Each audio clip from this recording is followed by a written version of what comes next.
What's up guys, welcome back to my channel. My name is Jesus Conde and today we're going to be doing some progress on my comic book, Albdur.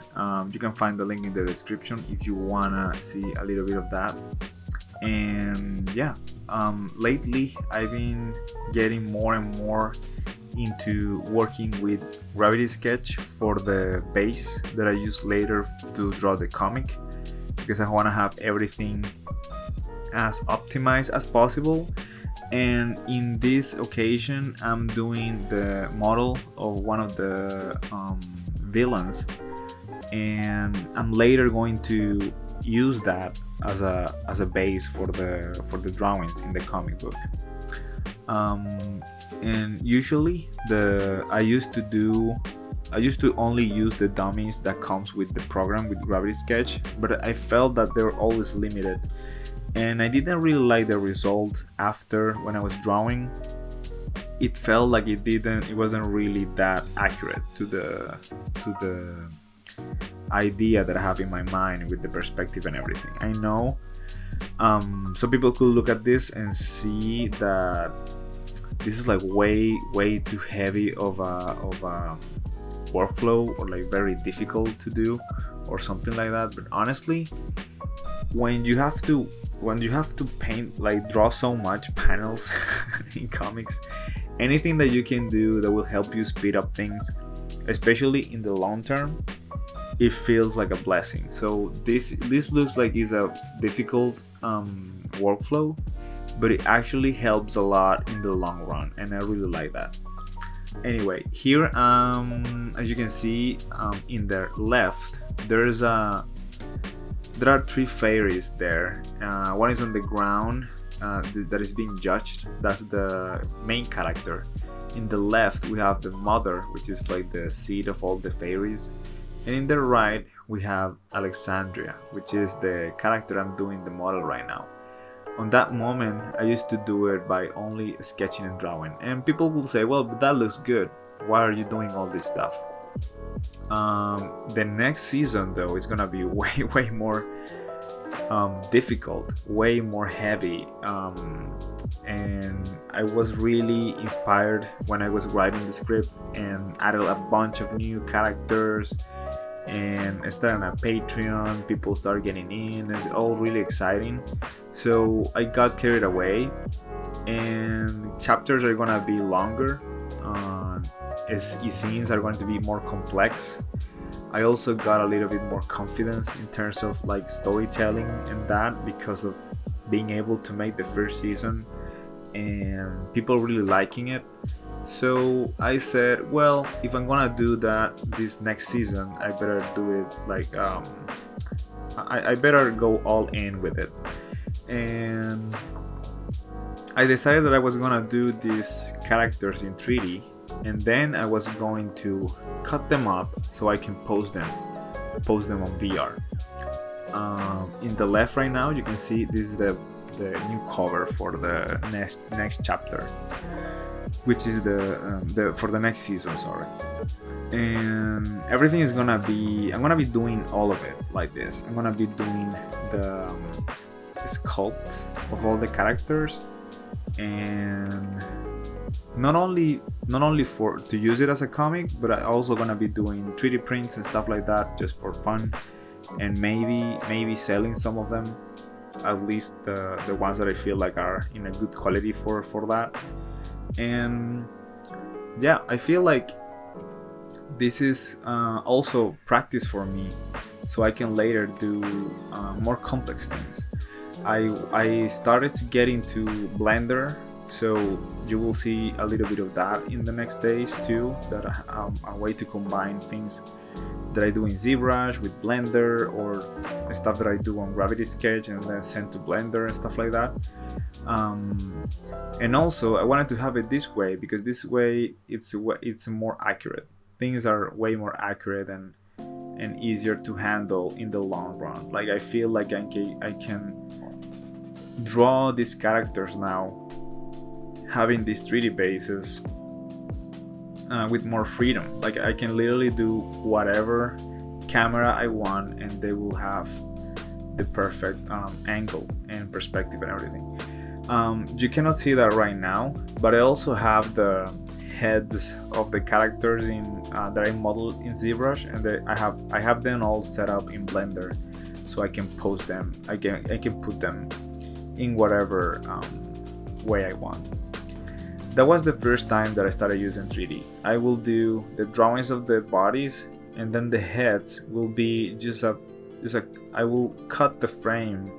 I will cut the head from the viewport and Blender, paste it on the file, and then trace it. And that will be my guide to just being accurate with the faces throughout all the comic. Because if I did that with my own drawing skills, it will be completely crazy drawings. Like none of the freaking heads will look like the same. Like the characters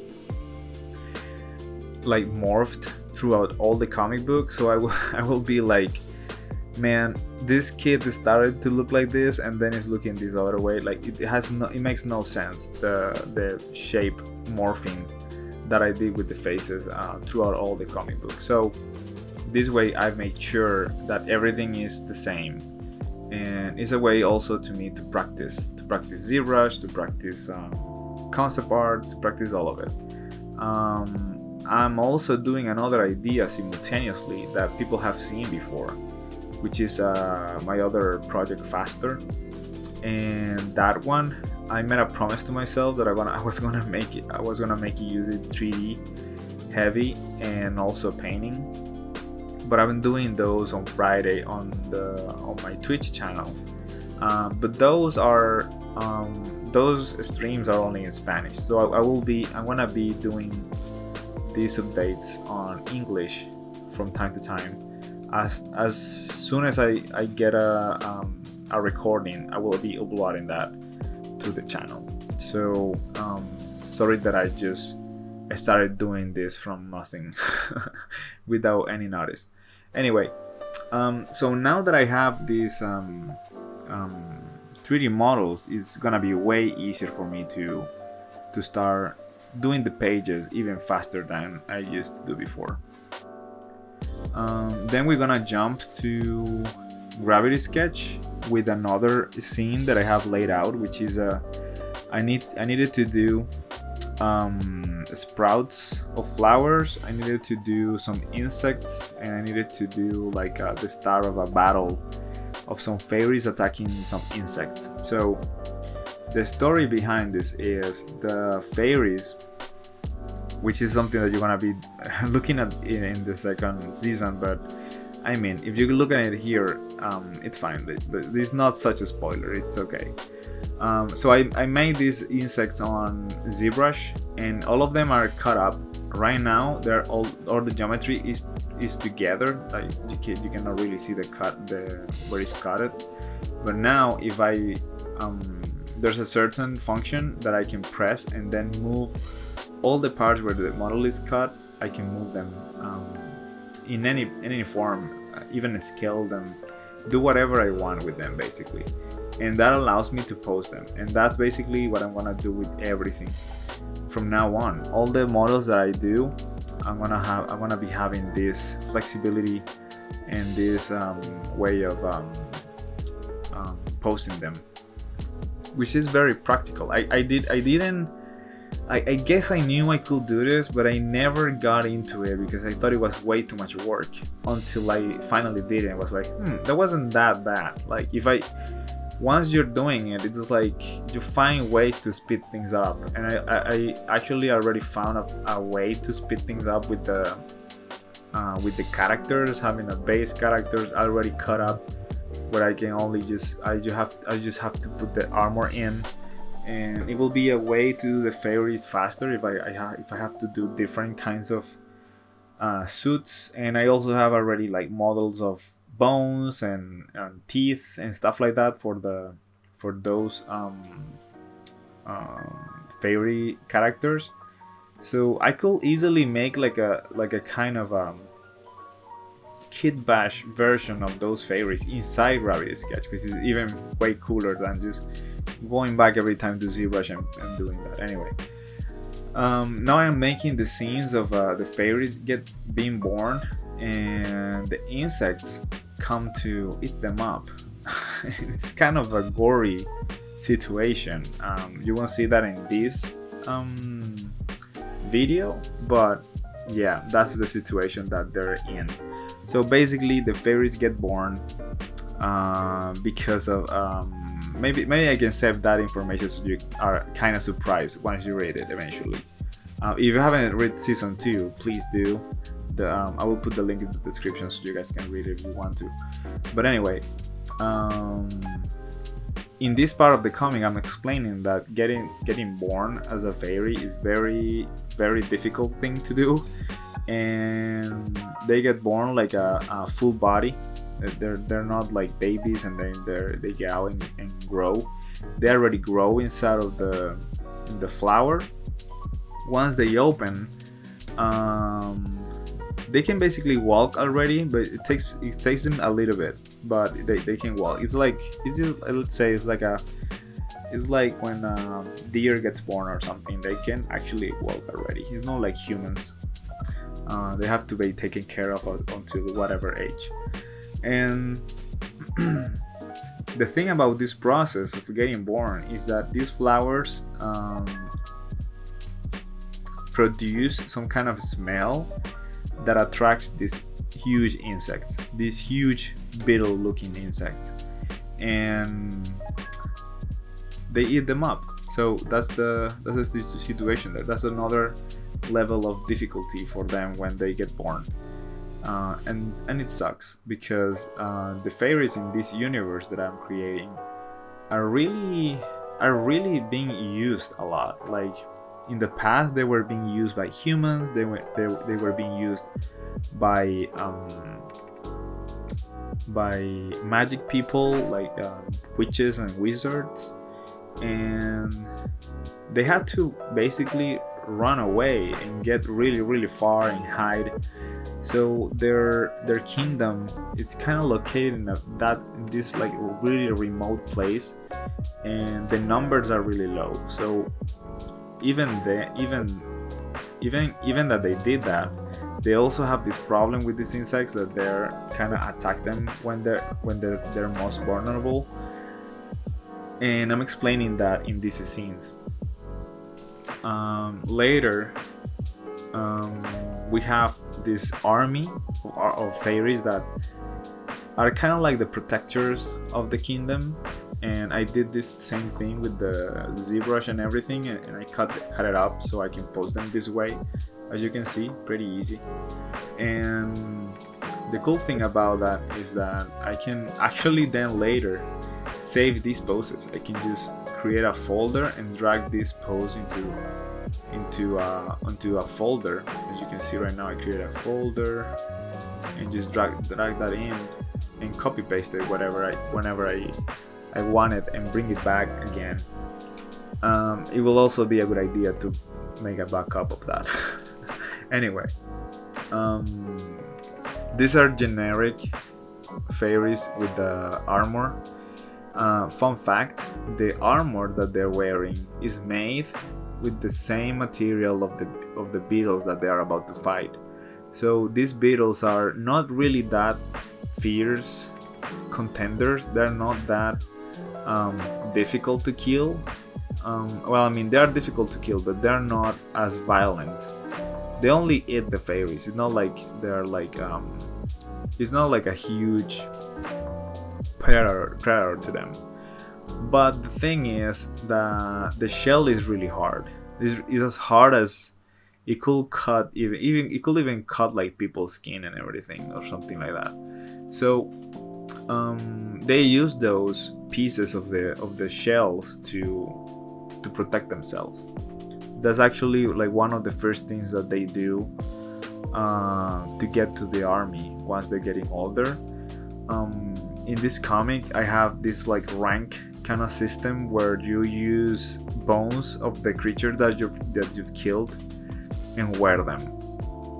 And you can only use one bone of the thing that you've killed. So if you have a bunch of bones on you, like hanging from the neck or your body or your chest or whatever, it means that you're basically a badass. It's like a kill count. And in this case, if you have this shell, it just means that you are in the army already, which means you're pretty badass too. Anyway, you can also change it whatever, however you can. You know, it's like a something that you decide what to do with it. But as you can see, I'm posing the fairies whatever, however I want them, and later I just take pictures with the same app. With the same app, you have like this camera view, and you just take pictures with that. It's difficult to see on the viewport, I know, because it's basically like a freaking earthquake. Everything is moving so fast. It doesn't look like that when you're inside. It's a very pleasing, actually. It just looks like that because first of all, it's like really fast because it will take forever to make this video, and also I think because it's just a camera and you're not looking at what I'm looking, you're looking at the camera on top of the headset or something. It's kind of like trembling, and yeah, my head it could be trembling a little bit, but my eyes don't. So when you are on the inside of the VR world, let's call it, it's actually pretty nice to be there.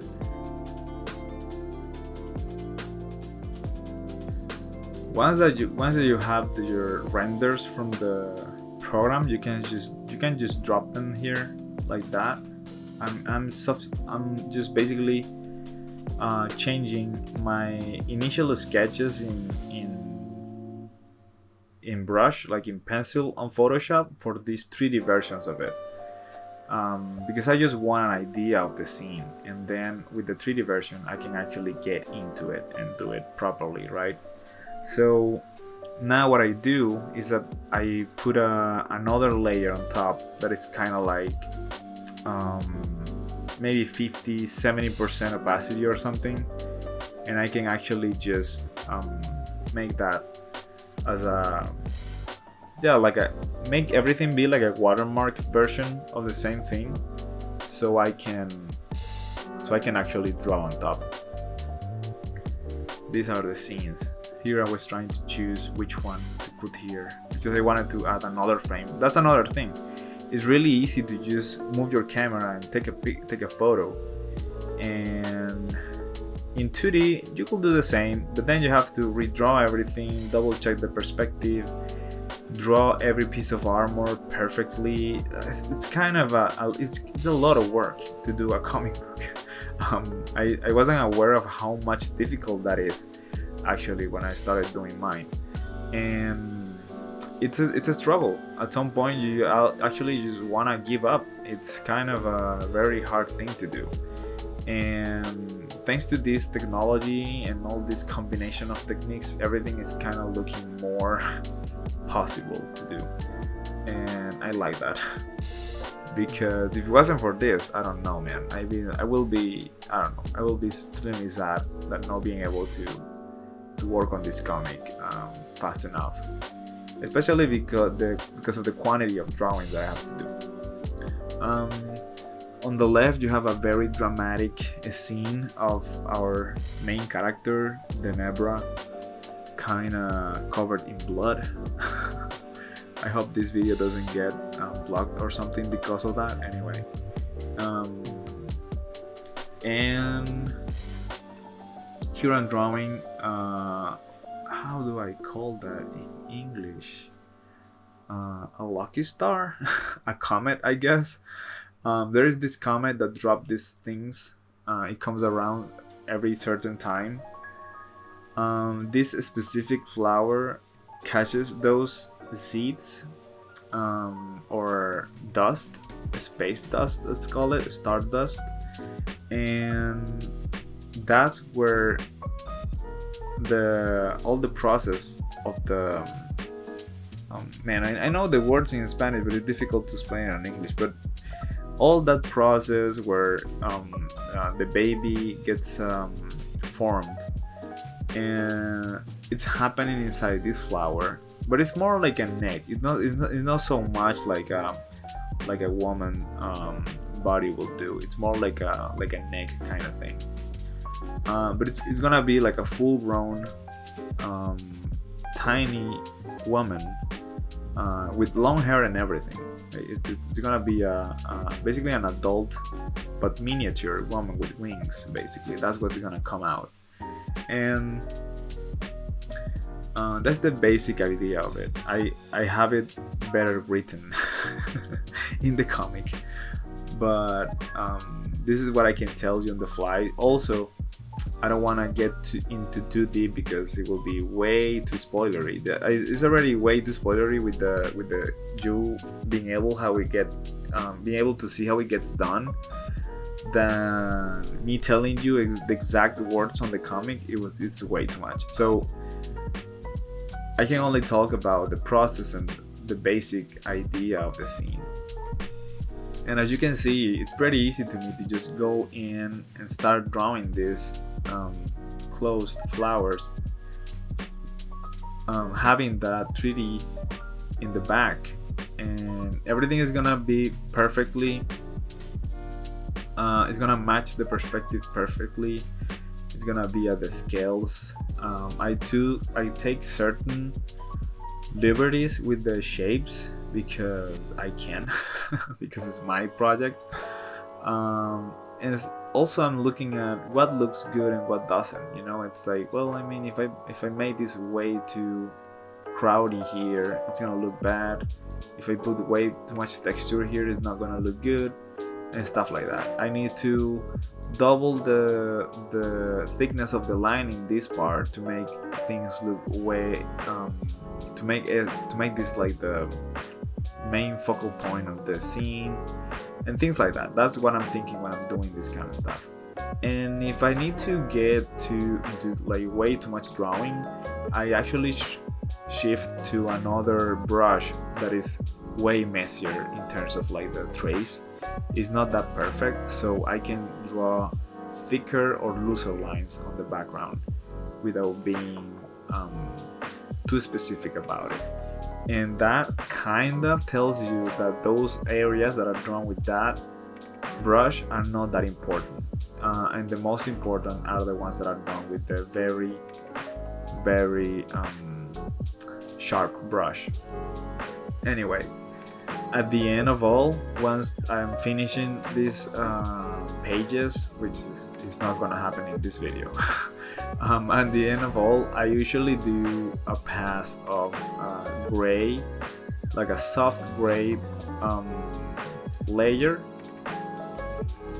to the most important thing in the frame, so you can like locate it very easy with your eyes when you're looking at it. Like, it's very visible, and it pops up from the rest of the scenes. And this is kind of the process that I'm using for each frame. And people will say, wait, well man, that seems like it takes a lot of time. Well, actually, to me, it takes less. It's like I have to think less. It's way more, looks way more accurate. The perspective is perfect. Everything. Not lighting, because I'm not really doing that much value on the scenes, but kind of. You can kind of feel and do some shadows here and there, especially the cast shadows are more accurate when I use 3D. So this is what I was talking to you about. This one, which is the one that I want people to look at more, it's gonna have a thicker line, and it's also a less messier line. It's like more, it's more perfect.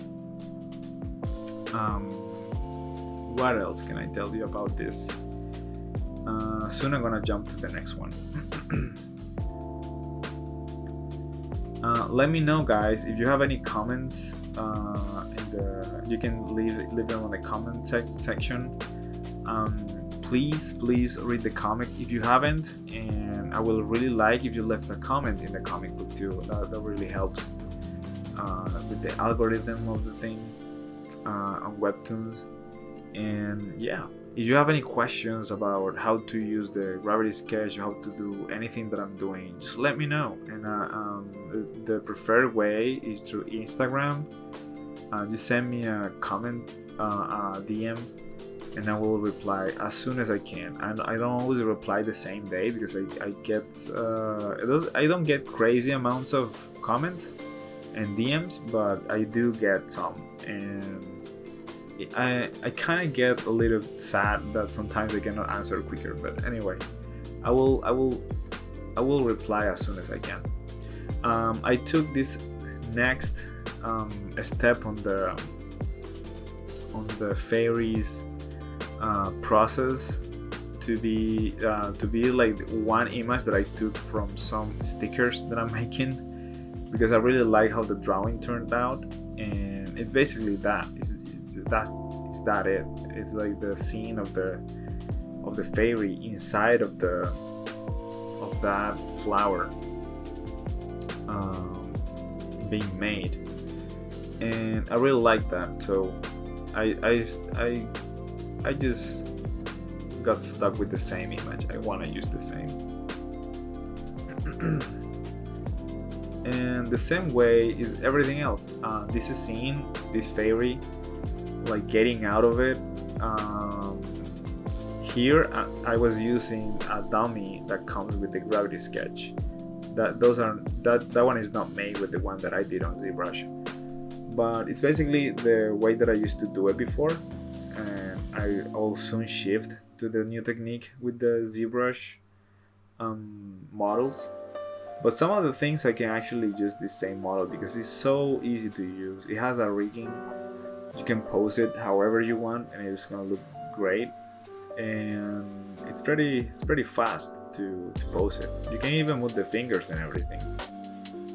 There are some little tiny problems with the female version than the male. You have to switch to another kind of rigging. You have like two riggings. One is a direct inverse. How would you call that? Well, I don't remember the name of the thing, but it's called IK, where you just move, like you just like grab a hand, and if you move it, the whole body moves in the direction that you're pulling the hand. Or you can do it the other way, where you have to rotate every joint in the model, kind of like a puppet, so you can control it. So there are two ways to control it, and sometimes in the female one you have to switch to the first one that I mentioned, because it doesn't work, especially on the hips.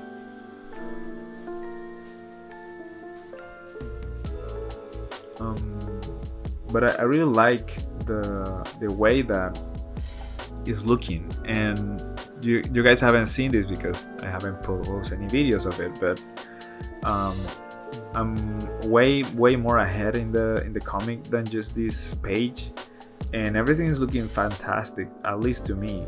And I feel like I don't see too much stuff like that in Webtoons. I wish I will see more stuff like this. My chapters tend to be text heavy, but it's because I want people to read the thing. I want people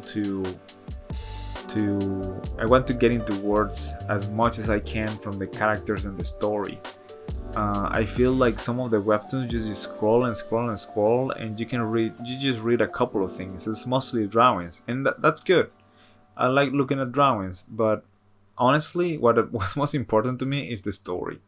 And sometimes I get lost in these comics that are just a lot of drawings and little text, and I don't feel like I'm actually progressing on the story. Like these scenes are way text heavy, and I just hope people like this next season once I start publishing it.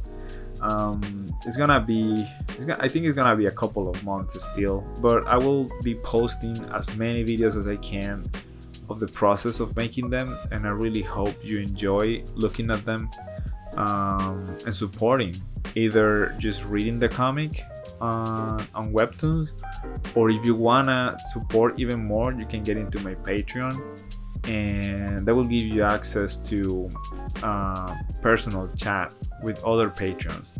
I'm dividing the thing between Spanish and English unless they really want to be on both.